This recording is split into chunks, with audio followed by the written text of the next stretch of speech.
بسم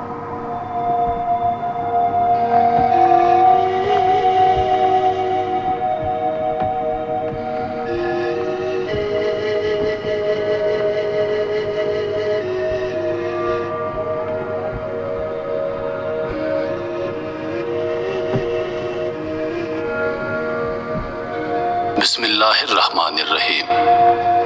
السلام علیکم ناظرین۔ امیر المومنین حضرت عمر فاروق رضی اللہ تعالی عنہ کی شہادت کا واقعہ۔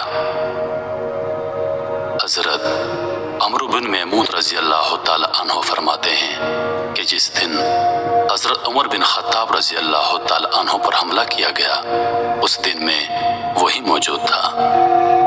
حضرت عمر بن خطاب رضی اللہ تعالی عنہ نماز فجر کے لیے صفیں درست کروا رہے تھے۔ میں بھی آپ رضی اللہ تعالی عنہ کے بالکل قریب کھڑا تھا۔ ہمارے درمیان صرف حضرت عبداللہ بن عباس رضی اللہ تعالی عنہ حائل تھے۔ حضرت عمر بن خطاب رضی اللہ تعالی عنہ صفوں کے درمیان سے گزرتے اور فرماتے جا رہے تھے کہ اپنی صفیں درست کر لو۔ جب آپ نے دیکھا کہ صفیں بالکل درست ہو چکی ہیں اور نمازیوں کے درمیان بالکل خلا نہیں رہا اور سب کے کندھے مل چکے ہیں تو آپ رضی اللہ تعالی عنہ آگے بڑھے اور تکبیر تحریمہ کہی۔ آپ کی عادت تھی کہ صبح نماز میں اکثر سورہ یوسف اور سورہ نحل میں سے قرات فرماتے۔ آپ پہلی رکعت میں کچھ زیادہ تلاوت فرماتے تاکہ بعد میں آنے والے بھی جماعت میں شامل ہو سکیں۔ ابھی آپ نے نماز شروع کی ہی تھی کہ ایک مجوسی غلام جو پہلی صف میں چھپ کر کھڑا تھا اس نے موقع پاتے ہی ایک دو دھاری تیز خنجر سے آپ رضی اللہ تعالی عنہ پر حملہ کر دیا۔ حضرت عمر بن خطاب رضی اللہ تعالی عنہ کی آواز سنائی دی کہ مجھے کسی کتے نے کاٹ دیا ہے۔ وہ مجوسی غلام حملہ کرنے کے بعد پیچھے پلٹا اور بھاگتے ہوئے 13 نمازیوں پر حملہ آور ہوا جن میں سے 7 شہید ہو گئے۔ ایک نمازی نے آگے بڑھ کر اس پر کپڑا ڈالا اور اسے پکڑ لیا۔ جب اس بدبخت غلام نے دیکھا کہ اب میں پکڑا جا چکا ہوں تو اپنے ہی خنجر سے خودکشی کر لی۔ جب حضرت عمر فاروق رضی اللہ تعالی عنہ پر حملہ ہوا تو صفوں میں دور دور کھڑے اکثر نمازی اس حملے سے بے خبر تھے۔ جب انہوں نے آپ رضی اللہ تعالی عنہ کی قرات نہ سنی تو سبحان اللہ کہنا شروع کر دیا۔ جیسا کہ اکثر اگر امام صاحب سے کوئی بھول ہو جائے نماز کے دوران تو پیچھے کھڑے نمازی سبحان اللہ کہہ کر ان کا دھیان واپس لاتے ہیں۔ حضرت عبد الرحمن رضی اللہ تعالی عنہ نے آگے بڑھ کر نماز فجر پڑھائی۔ اکثر لوگوں کو نماز کے بعد واقعے کا علم ہوا۔ آپ شدید زخمی ہو چکے تھے۔ آپ نے حضرت عباس رضی اللہ تعالی عنہ سے فرمایا، اے عباس معلوم کرو مجھے کس نے زخمی کر دیا ہے۔ آپ باہر گئے، کچھ دیر بعد واپس آ کر بتایا مغیرہ رضی اللہ تعالی عنہ کے غلام ابو اولولو فیروز نے آپ پر حملہ کیا ہے۔ آپ رضی اللہ تعالی عنہ نے فرمایا وہی غلام جو لوہار تھا۔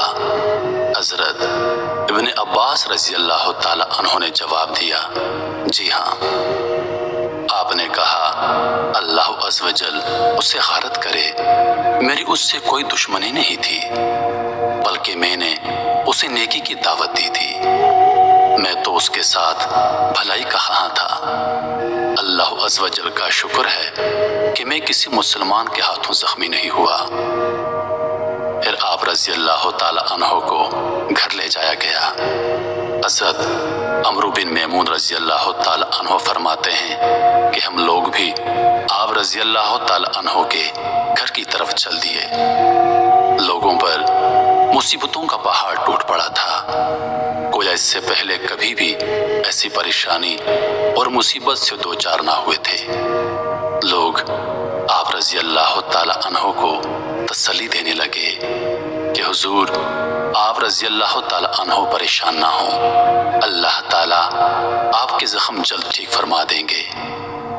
آپ رضی اللہ تعالی عنہ کو کھجور کی نبیذ پلائی گئی، لیکن وہ آپ کے پیٹ کے زخموں کے ذریعے باہر آ گئی۔ پھر آپ کو دودھ پلایا گیا تو وہ بھی زخموں کے راستے پیٹ سے باہر نکل آیا، کیونکہ آپ کا زخم بہت گہرا تھا۔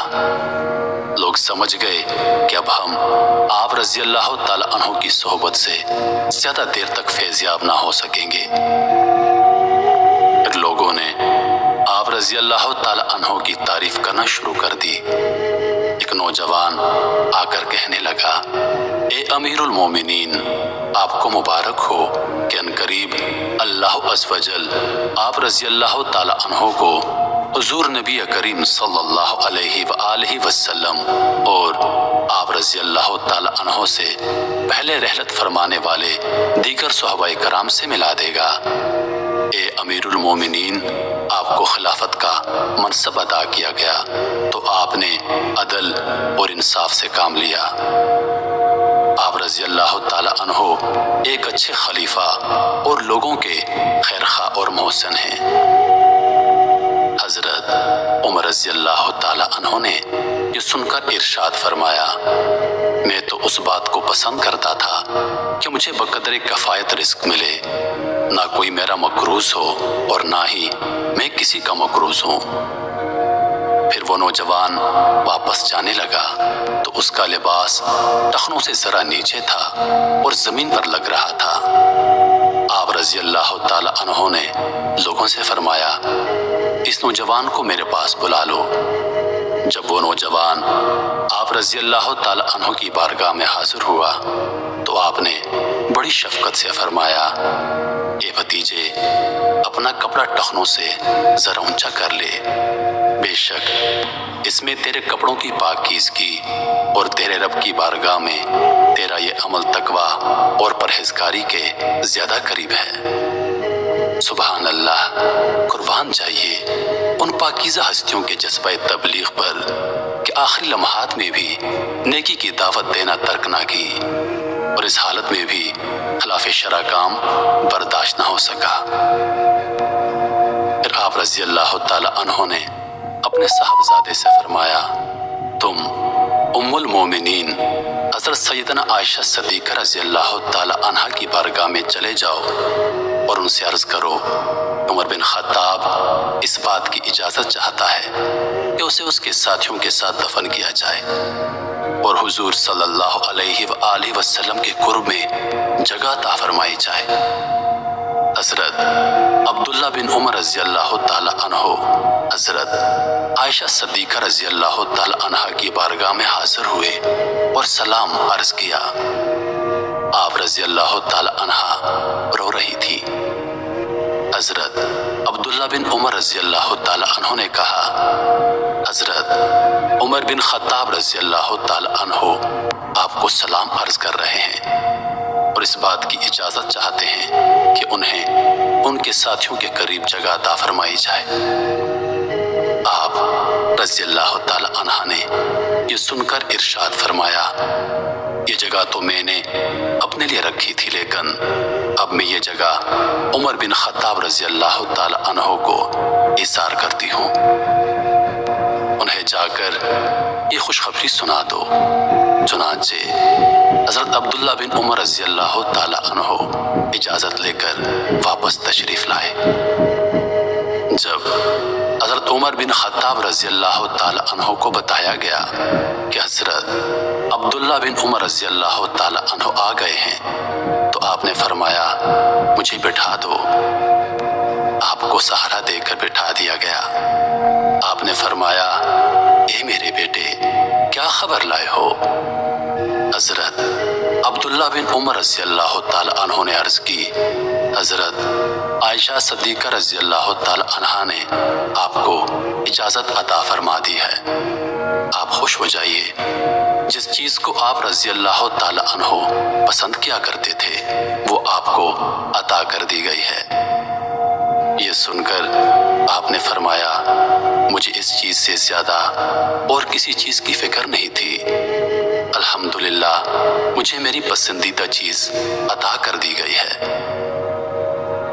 پھر آپ رضی اللہ تعالی عنہ نے فرمایا جب میری روح پرواز کر جائے تو مجھے اٹھا کر سرکار دو جہاں صلی اللہ علیہ وآلہ وسلم کے روضہ اقدس پر لے جانا، پھر بارگاہ نبوت میں سلام عرض کرنا اور حضرت عائشہ صدیقہ رضی اللہ تعالی عنہا سے عرض کرنا کہ عمر بن خطاب اپنے دوستوں کے ساتھ آرام کی اجازت چاہتا ہے، اے میرے بیٹے اگر وہ اجازت دے دیں تو مجھے وہاں دفن کر دینا، اور اگر اجازت نہ ملے تو مجھے عام مسلمانوں کے قبرستان میں دفنا دینا۔ جب آپ رضی اللہ تعالی عنہ کی روح خالق حقیقی سے جا ملی تو آپ کو مسجد نبوی میں لایا گیا اور حضرت عبداللہ بن عمر رضی اللہ تعالی عنہ نے حجرہ مبارک سے باہر کھڑے ہو کر ام المومنین حضرت عائشہ صدیقہ رضی اللہ تعالی عنہ کو سلام عرض کیا اور حضرت عمر بن خطاب رضی اللہ تعالی عنہ کو حجرہ مبارک میں دفن کرنے کی اجازت طلب کی۔ آپ رضی اللہ تعالی عنہ نے اجازت عطا فرما دی، چنانچہ حضرت عمر بن خطاب رضی اللہ تعالی عنہ کو حضور نبی کریم صلی اللہ علیہ وآلہ وسلم کے جلووں میں اور حضرت ابو بکر صدیق رضی اللہ تعالی عنہ کے پہلو میں دفن کر دیا گیا۔ اللہ عز و جل کی ان پر رحمت ہو اور ان کے صدقے ہماری مغفرت ہو، آمین برحمتک یا ارحم الراحمین۔ محترم عزیز دوستو، جس دن آپ رضی اللہ تعالی عنہ کی وفات ہوئی وہ تاریخ یکم محرم الحرام تھی۔ میں امید کرتا ہوں کہ ویڈیو آپ دوستوں کو پسند آئی ہوگی۔ ویڈیو پسند آ جائے تو لائک اور شیئر ضرور کر دیجیے گا، اور آنے والی ویڈیوز کے لیے ہمارے چینل کو سبسکرائب کر دیں اور ساتھ میں موجود بیل کے آئیکن کو دبا دیں تاکہ ہماری ہر نئی آنے والی ویڈیو سب سے پہلے آپ تک پہنچے۔ مجھے دیجیے اجازت، زندگی رہی تو اگلی بار ایک اور ویڈیو لے کر آپ کی خدمت میں حاضر ہوں گا۔ تب تک کے لیے خدا حافظ۔ اللہ پاک آپ سب کا حافظ و نگہبان۔ ہنستے رہیے اور ہمیشہ مسکراتے رہیے۔